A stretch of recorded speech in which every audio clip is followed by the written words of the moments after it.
Alors l'écosocialisme, pour moi, s'inscrit évidemment dans la continuité historique du socialisme et même d'une certaine manière renoue avec le premier socialisme, celui qu'on a parfois appelé le socialisme utopique, celui qui était très attentif à l'époque à la question de la nature, à la question aussi du respect de la physiologie humaine, des questions qui ont été un peu oubliées plus tard quand le socialisme a épousé, comme tous les grands courants politiques du XXe siècle, un horizon plutôt productiviste.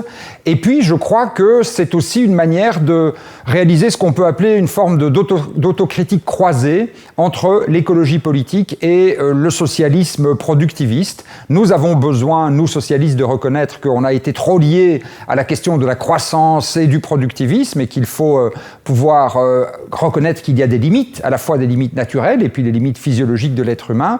Les écologistes, je pense, ont peut-être manqué d'une réflexion stratégique et d'une vraie intégration de la question sociale au cœur de leur réflexion politique. En faisant dialoguer les deux courants, on peut sans doute aujourd'hui trouver une synthèse qui soit porteuse à la fois des préoccupations sociales et de la cause environnementale.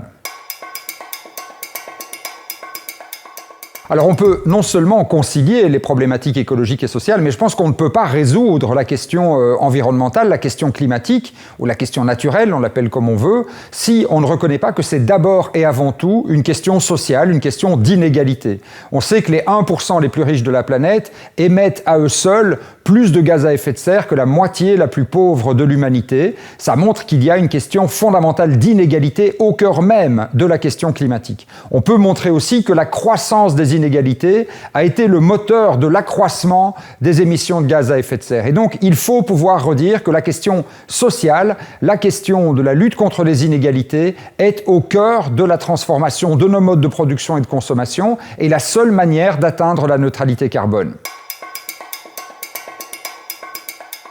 Je crois qu'il nous faut ce qu'on pourrait appeler une alter-croissance, une autre croissance. Je ne crois pas dans une décroissance. On a vu ce que ça donne la décroissance en période de récession économique ou pendant la période où toute l'activité économique s'est interrompue sous l'effet de la crise sanitaire du Covid. Ça donne d'abord des troubles dans l'ensemble de la société et puis surtout les effets de la décroissance qui sont subis d'abord et avant tout par celles et ceux qui aujourd'hui déjà vivent les plus grandes difficultés sociales. Et donc on a encore besoin de croissance à l'échelle mondiale en particulier, puisque beaucoup de pays n'ont pas atteint un niveau de développement économique suffisant pour pouvoir financer des services publics d'éducation, de santé, de mobilité et autres, mais il nous faut une autre croissance, non pas la croissance verte qu'essayent de nous vendre les partisans du tout à la technologie. Quand on dit une autre croissance, c'est faire croître des activités qui n'émettent pas de gaz à effet de serre et qui ne consomment pas de matières premières ni d'énergie fossile.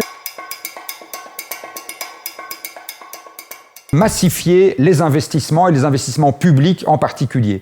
Isoler tous les logements, isoler tous les bâtiments publics, investir massivement dans le développement des transports en commun, raccompagner la relocalisation de la production alimentaire en soutenant des circuits courts, des filières locales, des cantines publiques. Il y a là un champ massif d'investissement que l'on peut mener dès demain, pour lequel on connaît toutes les technologies, pour lequel tous les moyens sont disponibles et qui permettront de rendre la vie plus large, en particulier pour ceux qui aujourd'hui n'ont pas accès aux biens élémentaires nécessaires pour mener une vie agréable.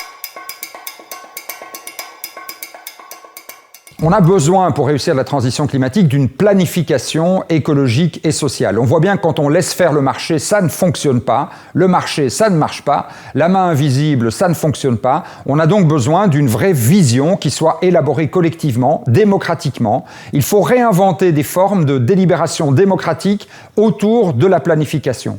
Ça peut se faire à l'échelle européenne, là où on fixe les grands horizons, par exemple sur les normes de produits. Comment va-t-on faire évoluer les automobiles, les grands investissements ferroviaires, la politique agricole par exemple. Ça peut se faire à l'échelle nationale où on peut aussi l'enrichir avec des panels citoyens comme ça s'est fait dans certaines conventions pour le climat. Et puis je crois que ça doit se faire surtout à l'échelle locale. Moi je plaide pour des contrats climatiques locaux. Je plaide pour qu'à l'échelle de municipalités de entre 200 000 et 500 000 habitants, l'échelle de ce qu'on appelle parfois des biorégions, on puisse mener une large réflexion avec tous les citoyens intéressés, avec tous les secteurs, avec les syndicats, avec l'ensemble des structures de la société civile qui sont déjà présentes.